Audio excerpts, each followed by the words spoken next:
Hello friends, welcome back to daily Telugu insights. ఇంగ్లాండ్తో జరిగిన తొలి టీ20 మ్యాచ్లో భారత్ ఘన విజయం సాధించిన విషయం తెలిసిందే.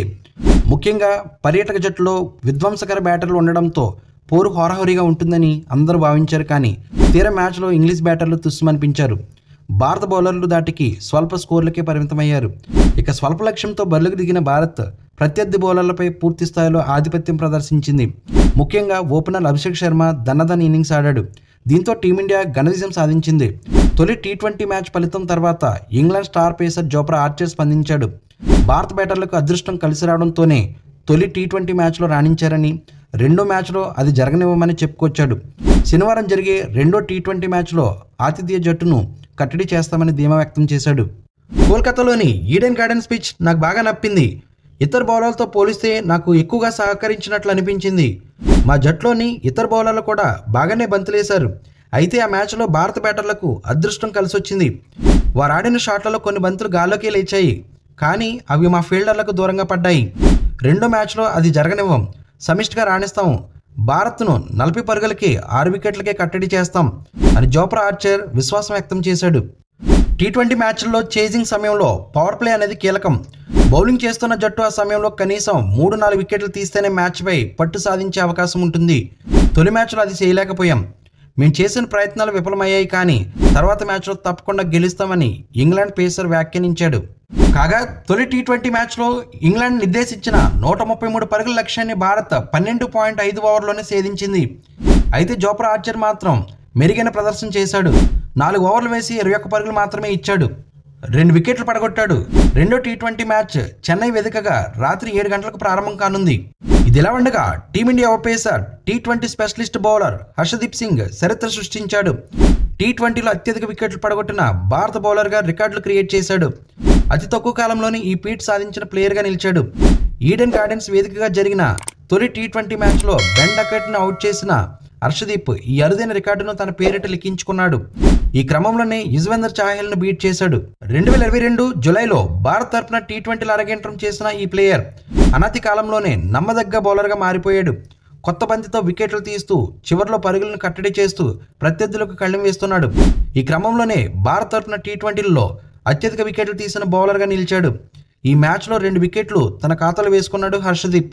ఇంగ్లాండ్తో తొలి టీ20 మ్యాచ్లో బెన్ డకెట్ వికెట్ తీసిన ఈ ప్లేయర్ 97వ వికెట్ను తన ఖాతాలో వేసుకున్నాడు. అయితే కేవలం 61 టీ20 మ్యాచ్లలోనే ఈ ఫీట్ సాధించాడు. అంతకుముందు ఈ రికార్డు యుజ్వేంద్ర చాహల్ పేరిట ఉంది. స్పిన్నర్ చాహల్ 80 మ్యాచ్ల్లో 96 వికెట్లు పడగొట్టాడు. ఇంగ్లాండ్తో తొలి టీ20 ద్వారా హర్షదీప్ సింగ్ చాహల్ను అధిగమించాడు. ఇదిలా ఉండగా కొత్త సంవత్సరంలో తొలి టీ20 సిరీస్ను భారత్ ఆడుతుంది. ఇంగ్లాండ్తో 5 టీ20 సిరీస్ల్లో ఇప్పటికే 1-0తో ఆధిక్యంలోకి తీసుకెళ్లింది. ఈడెన్ గార్డెన్స్లో జరిగిన ఈ పోరులో టీమిండియా అలవోకగా విజయం సాధించింది. ఇక శనివారం చెన్నై వేదికగా రెండో మ్యాచ్ కోసం ఇరు జట్లు సిద్ధమవుతున్నాయి.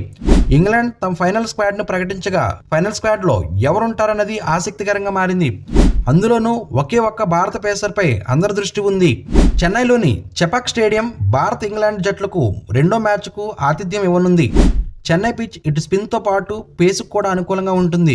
తొలి మ్యాచ్లో కేవలం ఒక్క స్పెషలిస్ట్ పేస్ బౌలర్తోనే బరిలోకి దిగిన టీమిండియా రెండో టీ20లో మాత్రం అదనంగా మరో స్పెషలిస్ట్ ఫాస్ట్ బౌలర్ను రంగంలో దించే అవకాశం ఉందని క్రికెట్ వర్గాలు అంచనా వేస్తున్నాయి. దీంతో రవి బిష్ణోయ్ స్థానంలో షమి పునరాగమనం చేయడం ఖాయమని తెలుస్తుంది. ఇదే జరిగితే దాదాపు 14 నెలల తర్వాత షమి అంతర్జాతీయ క్రికెట్లో అడుగుపెట్టినట్టు అవుతుంది.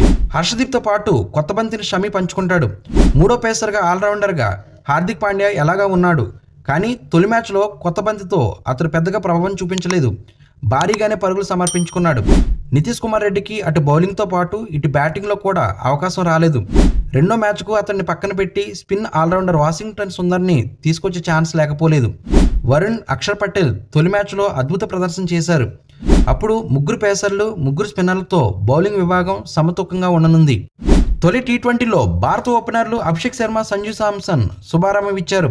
ఇంగ్లాండ్ నిర్దేశించిన 133 పరుగుల లక్ష్యాన్ని కరిగించడంలో అభిషేక్ కీలక పాత్ర పోషించాడు. దూకుడుగా ఆడి మ్యాచ్ను ఏకపక్షం చేశాడు. మరోసారి అతడి నుంచి ఇలాంటి పర్ఫార్మెన్స్ని అభిమానులు కోరుకుంటున్నారు. అయితే పర్యాటక జట్టు పేసర్ జోఫ్రా ఆర్చర్ను తక్కువగా అంచనా వేయకూడదు. ఆ జట్టులో మిగతా బౌలర్లు విఫలమైనప్పటికీ అతను మాత్రం కట్టుదిట్టంగా బౌలింగ్ చేశాడు.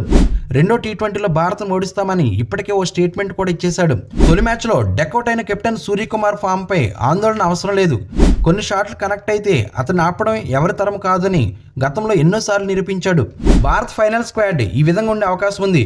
Abhishek Sharma, Sanju Samson, Tilak Varma, Suryakumar Yadav, Rinku Singh, Hardik Pandya, Washington Sundar, Axar Patel, Varun Chakravarthy, Harshdeep Singh and Mohammed Shami. రెండో మ్యాచ్కు ఇంగ్లాండ్ తమ ఫైనల్ స్క్వాడ్ అని ప్రకటించింది. మొదటి టీ20లో బరిలోకి దిగిన టీంకు ఒకే ఒక్క మార్పు చేసింది.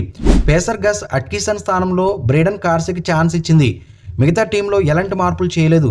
తొలి మ్యాచ్లో విఫలమైన లియామ్ లివింగ్స్టన్, జాకబ్ బేత్వేల్కు మరో అవకాశం ఇచ్చింది. ప్రధాన స్పిన్నర్లుగా ఆదిల్ రషీద్నే ఎంచుకుంది. రెండో స్పెషలిస్ట్ స్పిన్నర్గా రెహానే అహ్మద్ను తీసుకుంటుందని క్రికెట్ వర్గాలు ఊహించాయి. కానీ అదేమీ లేకుండానే తుది జట్టును ఖరారు చేసింది. ఒకసారి ఇంగ్లాండ్ ఫైనల్ స్క్వాడ్ను పరిశీలిద్దాం. Ben Duckett, Phil Salt, Jos Buttler, Harry Brook, Liam Livingstone, Jacob Bethell, Jamie Overton, Brydon Carse, Jofra Archer, Adil Rashid, Mark Wood ఉన్నారు. ఫ్రెండ్స్, ఈ వీడియో నచ్చితే లైక్ చేయండి. మరిన్ని ఇంట్రెస్టింగ్ వీడియోస్ కోసం మన ఛానల్ సబ్స్క్రైబ్ చేసుకుని బెల్ ఐకాన్ యాక్టివేట్ చేసుకుంటే నేను పోస్ట్ చేసే నెక్స్ట్ వీడియో మీకు నోటిఫికేషన్ వస్తుంది. Thank you for watching. Jai Hind.